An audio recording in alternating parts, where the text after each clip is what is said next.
Бәріне сәлем, менің есімім Назым. Бүгін сіздерге торттың себестоимостын қалай есептеу керектігі туралы осы видеода толықтай көрсетіп кететін боламын.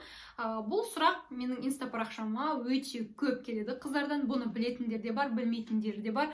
Сол себептен де көп қойылғандықтан осындай видео түсіріп, толықтай түсіндіруді жөн көрдім. Жалпы торттың себестоимостын шығарудың бірнеше жолдары бар. Оның ішінде ең оңайы ол пропорция арқылы. Кейбір қыздар мысалы Excel арқылы шығарады, бірақ ол кішкене қиындау болады сіздерге. Сол үшін кәдімгі пропорциямен қалай есептеп шығару керектігін қазір көрсетіп беріп кететін боламын. Мысалы біз қазір 2 килограммдық Whoopie тортының себестоимосын есептейтін боламыз. Яғни оған қанша шығын кетеді, әр граммға қанша теңгеге шығады, соның барлығын толықтай көрсететін боламын. Видеоны соңына шейін қараңыз, сонда сізге барлығы түсінікті болады. Қыздар, енді қазір тақтадағы менің 2 килограммдық Whoopie'імнің рецепті болады. Жалпы қазір мұнда көрсетіп кетемін. Жұмыртқа 4 штук. Мен штукасын 50 теңгеден аламын, мысалы жұмыртқаның. Сіз қанша теңгеден аласыз, өзіңіздің бағаңыз бойынша есептейсіз. Қантты мысалы 1 килограммын 350 теңгеден аламын. Сіз мысалы сіздің қалаңызда 400 теңге тұруы мүмкін. Оны өз бағаңызға туралап аласыз. Шоколад 80 грамм деген, мен 100 граммдық бір плитка шоколадты мысалы 400 теңгеден аламын өзіміздің дүкендерден. Ал сізде қанша тұратынын білмеймін, өзіңіздің бағаңызды жазасыз мұнда да. Сосын сары май. Мен сары майды кейде килограммда аламын, кейде штукта аламын. Соған қарай килограммын шығарасыз. Сосын ұн, мысалы 1 килограмм ұн бізде 300 теңгеден тұрады. Яғни 2 килограммдық кәдімгі пачкадағы ұндарды алатын болсам, 2 килограммдық ұнды 600 теңгеден аламын, 1 килограмм 300 теңге болады. Мысалы сіздер біреулеріңіз қаппен алуларыңыз мүмкін, соған қарай килограммын шығарасыз. Сосын разрыхлитель, менде килограмммен аламын разрыхлительді, 1 килограммын 1500 теңгеден аламын. Сосын какао малайзийский қолданамын, какаоның да 1 килограмм 1800 теңгеден аламын. Сосын мұнда менде астындағы крем, бұл крем чиз калих деген 69%-тік, бұның килограммы маған 1650 теңгеден түседі. Сосын сливки Чудское озеро 33%-тік, литрі 1700 теңге.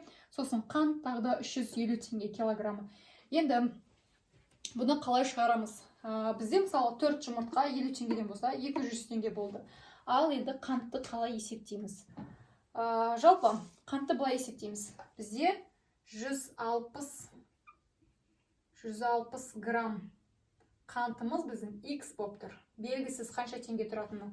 Ал біздің 1 килограмм қантымыз ол 350 теңге. Яғни 1 килограммда 1000 грамм бар. 1000 грамм. Кішкене көрінбей тұрған сияқты. Сол себептен мен қазір қызылмен жаза беремін. Грамм қантымыз біздің X теңге тұрады. Біз білмейміз қанша теңге тұратынын. Ал вот 1 килограммы 350 теңге тұрады бізде. 1 килограммың ол бізде 1000 грамм, дұрыс па? Бұл бізде 350 теңге тұрады. Осы жерден жай ғана пропорция құрамыз. 160 граммды көбейтеміз 350-ге, бөлеміз 1000-ға. Міне 160-ды көбейтеміз 350-ге и астында бөлеміз 1000 граммға. Сонда өздеріңіздің калькуляторларыңызды қосып есептеп көрсеңіздер болады. Сонда бізде 56 теңге шығады.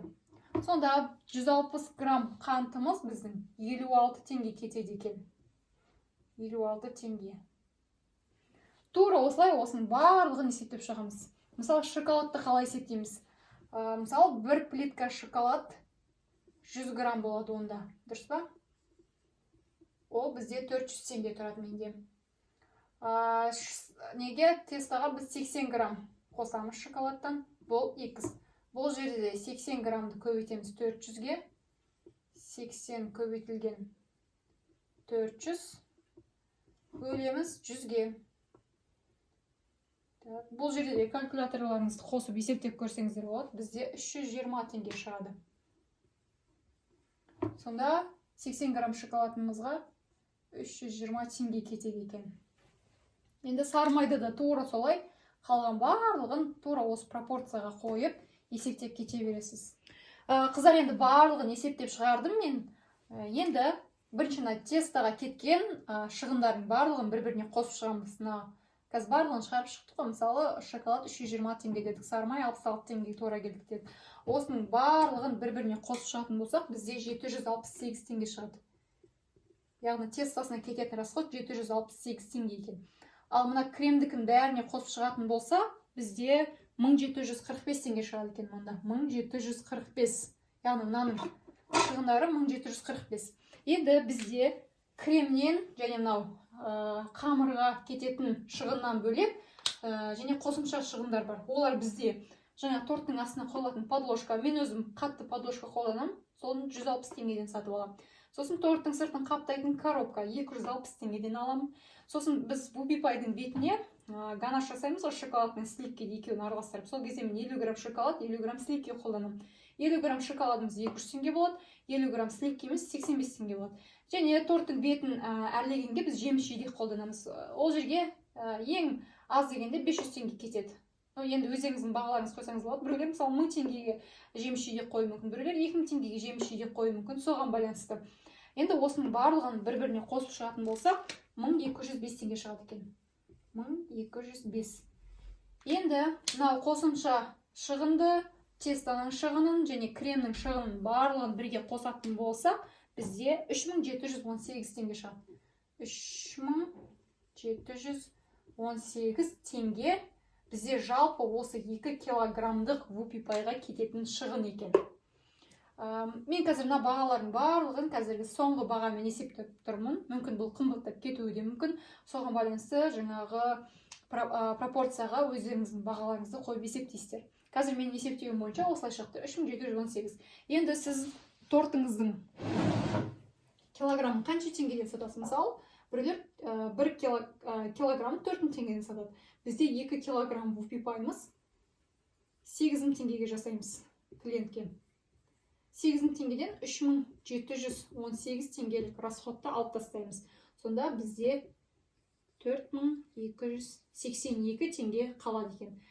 Біздің шығынымыз мынау, 2 килограммдық вупипайға кеткен шығынымыз 3718 теңге, ал үстінде қалған пайдамыз 4282 теңге. Егер де сіз килограммын 4000 теңгеден сататын болсаңыз.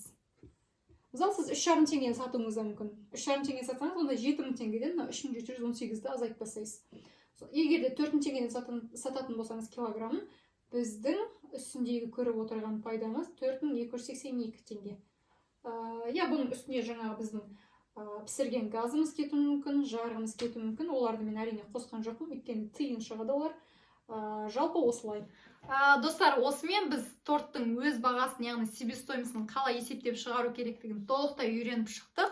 Арасында түсінбеген жерлеріңіз болса, немесе қандай да бір сұрақтарыңыз туындаса, астында комментарийға жазып кетсеңіздер болады. Мен міндетті түрде сіздерге жауап беретін боламын. Мынау менің инста парақшам, осында жазылып кетсеңіздер де болады. Мұнда историяға, публикацияға мен үнемі осы кондитерлерге арналған әртүрлі пайдалы ақпараттарды салып отырамын.